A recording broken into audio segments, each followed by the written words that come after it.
Hola, ¿cómo están? Es un gusto nuevamente saludarles, el doctor Jesús Salmerón, neurólogo pediatra. Y para el día de hoy invitamos al psicólogo César Hernández Zavala, quien nos va a hacer el favor de apoyarnos en un tema que es muy importante, el manejo del duelo, en especial en esa información o en esos diagnósticos que de alguna manera, pues como papás, genera mucho conflicto, ¿no? Y debemos de buscar estrategias o debemos de buscar alternativas que permitan entender o comprender estas enfermedades para poder así ayudar a quien lo padece, ¿no? En especial el enfoque lo vamos a hacer sobre los pacientes con el trastorno del espectro autista, que es una de las, pues, informaciones que genera en los papás, aunado a un sinfín de enfermedades, pero en especial en el área de neuropediatría, pues son los que más se agobian, ¿no? En ese sentido. ¿Cómo estás, César? Gracias. Ho- Hola, doctor, buenas tardes. Muy bien, gracias. Muchas gracias por la invitación y efectivamente, este es uno de los temas que hoy en día están generando más impacto y muchas veces se debe al desconocimiento de todo lo que involucra el trastorno del espectro autista. Muy bien. ¿Podemos hablar qué es o cómo se define el duelo o a qué se le llama duelo? Porque indiscutiblemente duelo lo asocian mucho a dolor, ¿no? O sea, viene derivado de. Sin embargo, sí me gustaría que aclararas de una manera, pues, comprensible, ¿verdad? ¿A qué le llamamos duelo o a qué se le llama duelo, ¿no? Claro que sí. En palabras simples, el duelo es el proceso por el cual pasamos debido a una pérdida. No necesariamente debe ser el fallecimiento de una persona como tradicionalmente se considera. Puede ser un duelo por una ruptura en una relación, puede ser un duelo por la pérdida de algún objeto preciado o por la pérdida de un familiar, un ser querido, un amigo. En este caso, se considera que es un duelo al recibir un diagnóstico porque es la pérdida de ese niño deseado o de ese niño que tenemos expectativas en él, ¿no? ¿Por qué? Porque al recibir un diagnóstico de autismo, el panorama que teníamos como papás o el panorama que se tiene como padres cambia totalmente y todas las expectativas, todo lo que uno tiene planificado como padre, pues se va perdiendo y se va desmoronando. Por eso es que también aplica en este caso la palabra duelo, pero es la pérdida, el proceso que llevamos durante una pérdida. Sí, algo que dejaste muy, muy bien y que yo lo veo muy bien aclarado y que yo lo veo frecuentemente en la consulta es el hecho de que cuando damos este tipo de diagnósticos, pues indiscutiblemente a los papás, pues se les cierra el mundo, puesto que ellos ya habían planificado o de alguna manera ya habían ilusionado o de alguna manera ya ellos se habían imaginado un cierto proceso de vida para sus hijos, ¿no? Que cuando pues esto no lo cumplen, indiscutiblemente pues se vuelve una pérdida o sienten que es una pérdida, ¿no? Mucha gente lo maneja de diferente manera el duelo, ¿no? Yo creo que aquí depende mucho de varios factores. Sí me gustaría que nos dijeras qué factores influyen para el manejo de duelo tanto a favor como de alguna manera, pues no perjudicial, pero que sí nos hacen que nos sea más difícil el poder entender o sobrellevar esta información, ¿no, César? Sí, claro que sí. Y efectivamente, como usted comenta, uno se va haciendo expectativas durante todo el proceso, desde el recibir la noticia, ¿no? De que están embarazados a punto de ser papás y todas las expectativas que van creando. Y esta es una de las situaciones que más afecta, la cantidad o el nivel de expectativas que se tiene. ¿Por qué? Porque uno va generando estas ideas a través del tiempo que cuando recibe una noticia de un diagnóstico como el autismo, se cambian completamente. Otra de las situaciones que puede llegar a ya sea llevar un duelo de una manera más sencilla o más complicada, es el nivel de información que se tiene. Es decir, qué tanto hemos investigado sobre la enfermedad, el padecimiento, etcétera. Y otra es el proceso que han llevado para el diagnóstico. Hay personas, papás que ven que su hijo tiene, ellos dicen, tiene algo raro, le noto algo diferente, ¿no? Y pasan de un doctor, en doctor, en doctor, psicólogo, terapeuta, etcétera, y hasta el final reciben un diagnóstico. Y es como, ok, es que viví todo un proceso, todo un viacrucis para recibir este diagnóstico. Y eso también llega a afectar el proceso de duelo.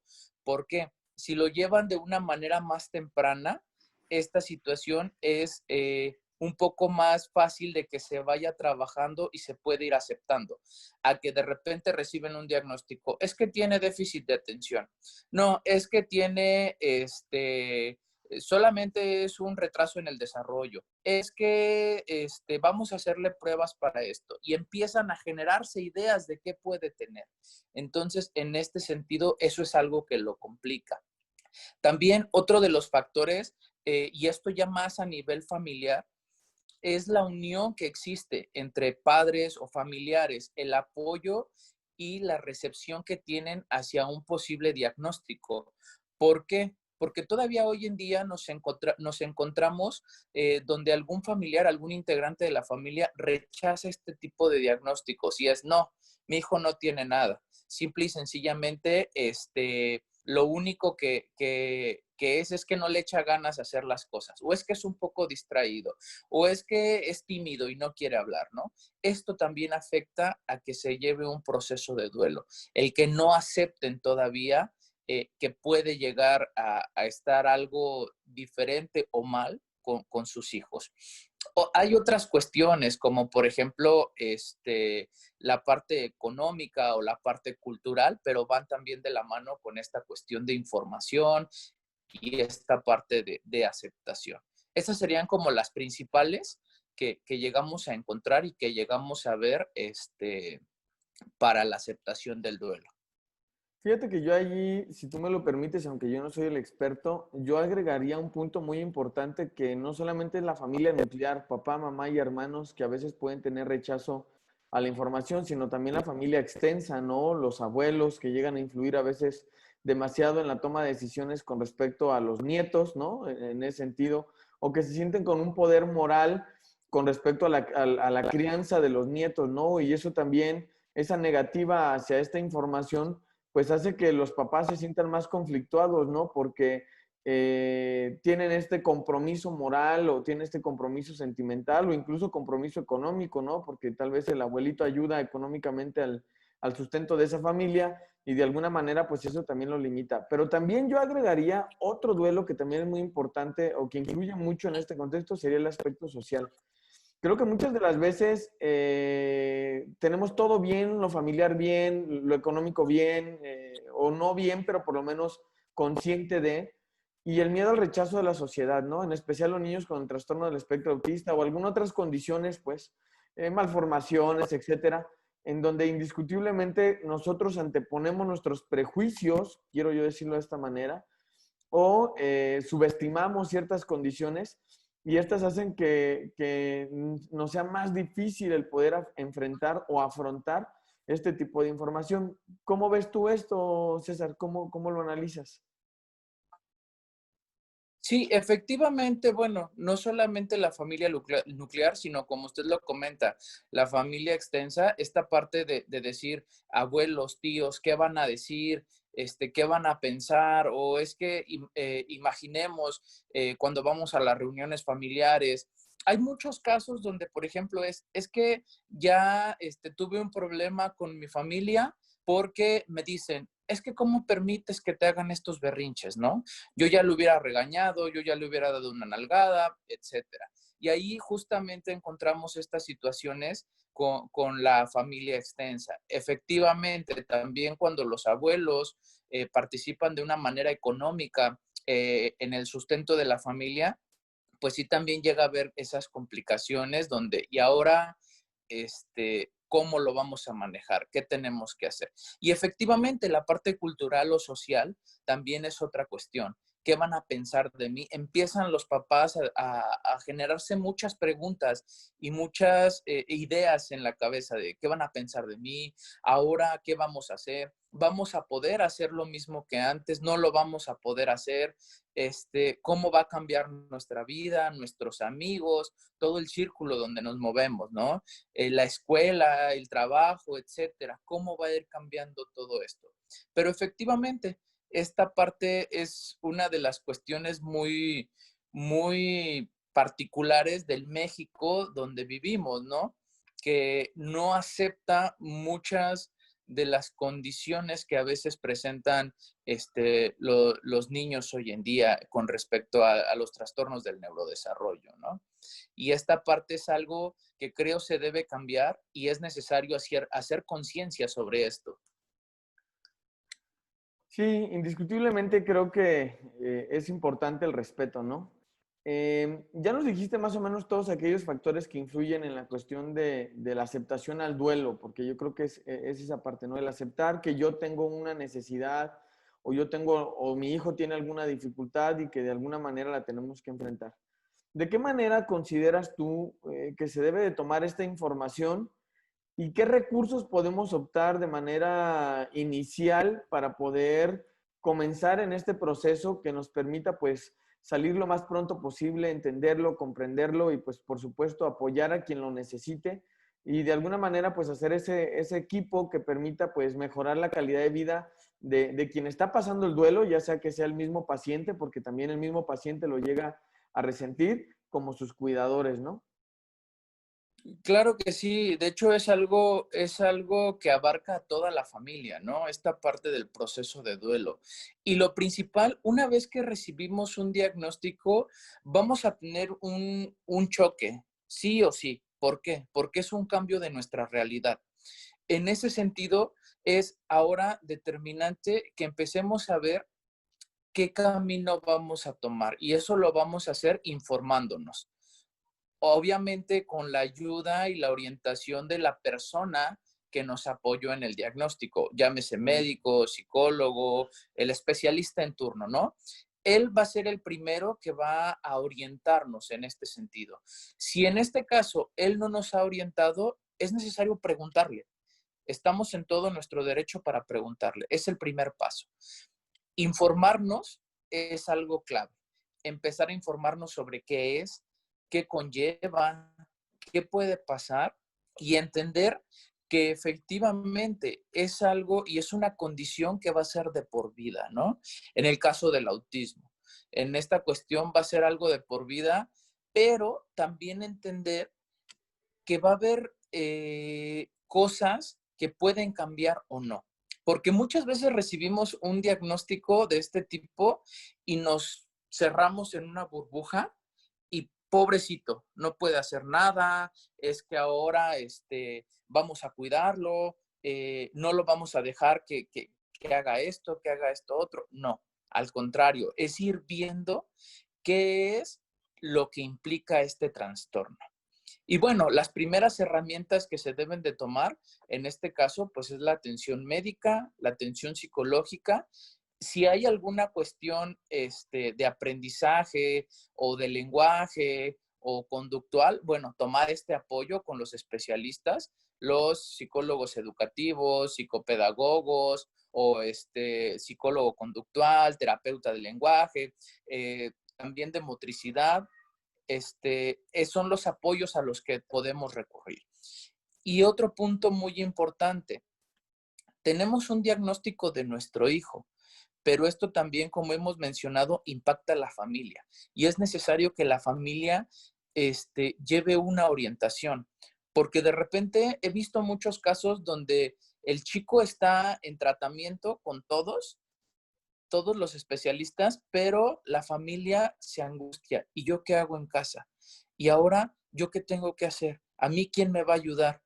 No saben la angustia que tengo, necesito sacarlo. Y aquí también es necesario que la familia se integre a este proceso, donde pueda llevar una orientación psicoeducativa, una orientación conductual, una orientación emocional. Y otra cosa que también suele pasar mucho es que muchas veces ocultamos el diagnóstico de las personas a nuestro alrededor, pero también ocultamos el diagnóstico de nuestro hijo. O sea, no le decimos a él qué tiene. Y va a llegar un punto donde él va a tomar conciencia y se va a dar cuenta que tiene algunas diferencias, que actúa de una manera diferente y se va a preguntar por qué. Me tocó en una ocasión un chico donde Él decía, es que yo vengo aquí porque tengo autismo. Ah, ok, perfecto. Y yo le preguntaba a la familia, ¿ya manejaron qué es el autismo? ¿Ya le pudieron platicar un poco de qué es el autismo? No, no, es que no queremos que se entere. Ok, pero el chico ya lo sabía, porque los había escuchado, porque estas pláticas que se mantienen en secreto de repente, pues las terminan escuchando. Creen que no se dan cuenta de todo esto, pero en realidad es que sí. Y también el ocultárselo hace que este proceso de duelo se vaya viviendo más difícil, porque tenemos esta carga de decir, ¿cómo se lo voy a manejar? ¿Cómo lo podemos expresar? Pero es vital que podamos externarlo, que podemos hacérselo saber y trabajarlo en conjunto esta parte.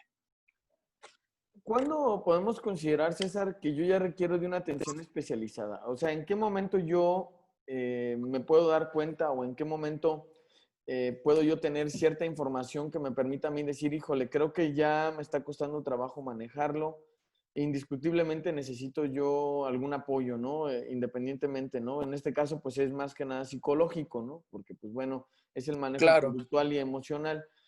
Pero ¿en qué momento tú puedes considerar que ya se salió del proceso esperado? ¿En qué hay un tiempo? ¿Hay ciertas conductas o patrones? ¿En qué momento podemos considerarlo?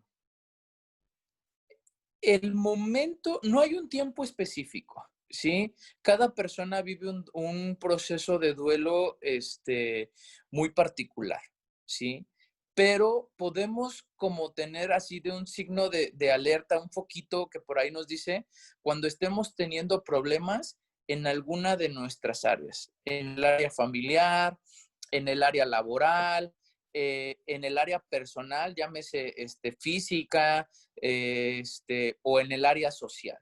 ¿Qué quiere decir esto? Cuando, por ejemplo, en el área familiar, yo ya me aislé del resto de mi familia para dedicarme única y específicamente a mi hijo o hija con el diagnóstico. Y ya empiezo a tener choques con mi esposo. Si tengo algunos otros hijos, ya empiezo a descuidarlos o a tener choque con mis hijos. Entonces, ya es cuando nos llegue a afectar en alguna de estas áreas. Por ejemplo, en lo laboral, es que ahora ha bajado mi rendimiento, ya no tengo la misma producción. Puede ser algo normal al principio, porque estamos como, pues, en este ajuste, ¿no? De todas las ideas, la nueva noticia, etcétera, el nuevo diagnóstico. Pero si esto continúa, sí es algo de alarma. En la parte social, cuando, por ejemplo, yo ya me aislé de mi círculo, y no es que mi círculo me haya hecho a un lado, porque llega a pasar, sino que yo mismo o como familia nos hemos encapsulado, ¿sí? Y en el área personal, pues tengo insomnio por estar preocupado, preocupada, he bajado, he subido de peso, ahora, bueno, esta parte de las situaciones somáticas como son gastritis, colitis, que vemos un poco más comúnmente, más normales, se están presentando con mayor frecuencia. Entonces, si tenemos una afectación o una alteración en cualquiera de estos ámbitos, de estas esferas, es como un foquito de alerta para decir, necesito apoyo. Ok, muy bien, César. ¿Alguna otra orientación que nos pudieras dar? ¿Hay alguna literatura que se puede leer? En especial, pues, el enfoque yo, papá, que recibo yo un diagnóstico, pues, no esperado, ¿no? Algún ejercicio, algún proceso de meditación, de manera inicial para empezar a de alguna forma, pues, quien lo vea y esté pasando por esta situación, pues, pueda empezar a trabajar este proceso, ¿no? Porque como tú bien lo mencionas, aquí influyen un sinfín de factores para bien o también para mal, ¿no? O sea, es una situación muy compleja porque tal vez lo que para mí no me genera dolo, pues para otra persona sí lo es, ¿no? Y hay gente que las pérdidas los ven como retos y hay gente que la pérdida le genera mucho conflicto y incluso no sale de esa pérdida, ¿no? Llámese la que queramos poner en la mesa, ¿no?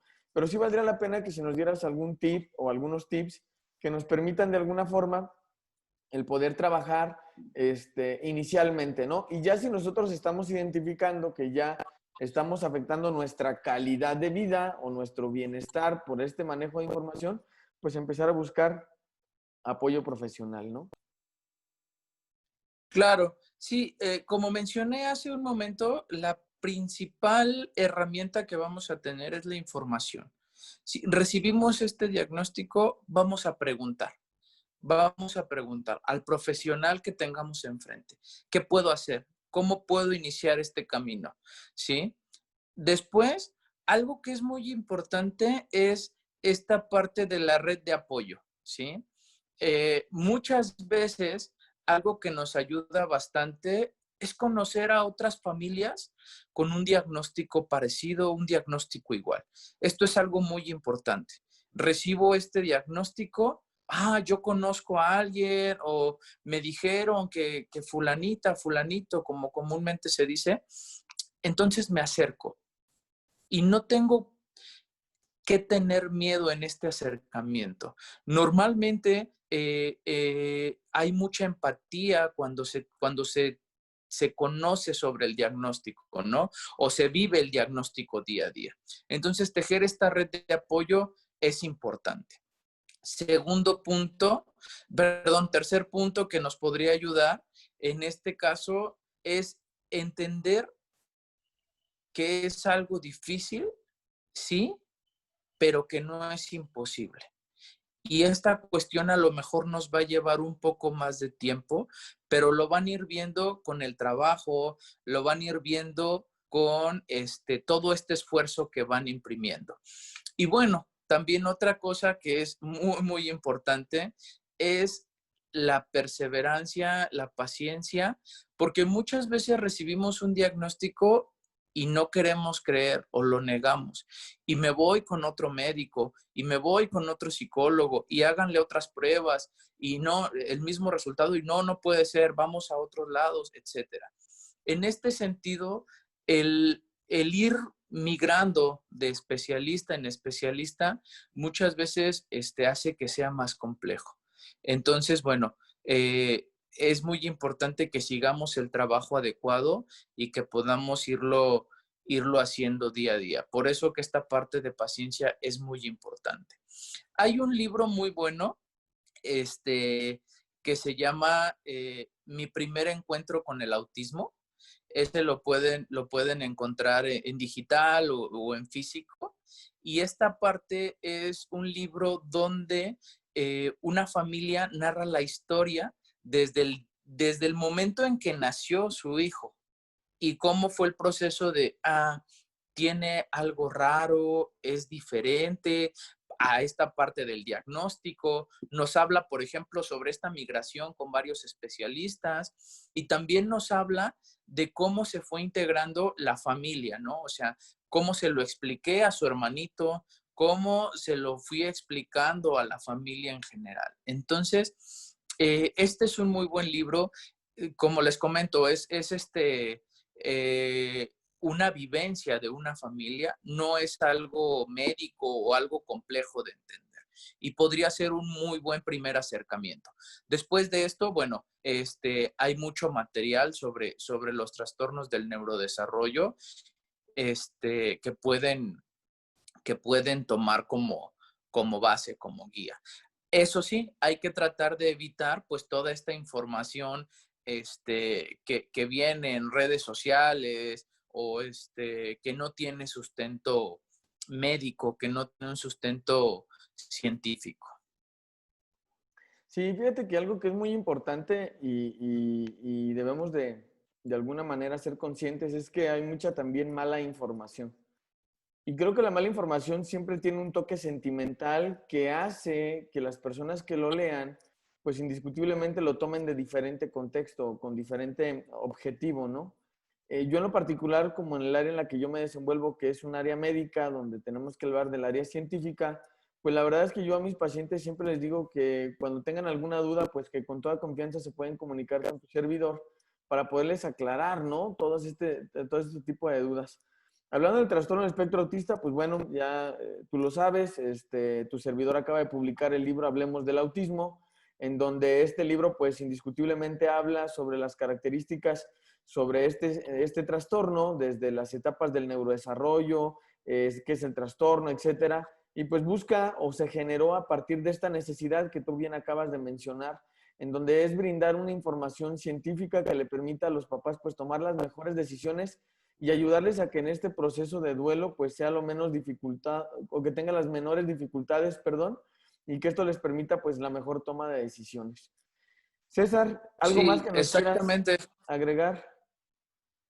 Nada más para comentar lo que acaba de mencionar. Efectivamente, este libro, por ejemplo, abre el panorama en muchas cuestiones. Nos va a poder ayudar a entender el porqué de muchas cosas.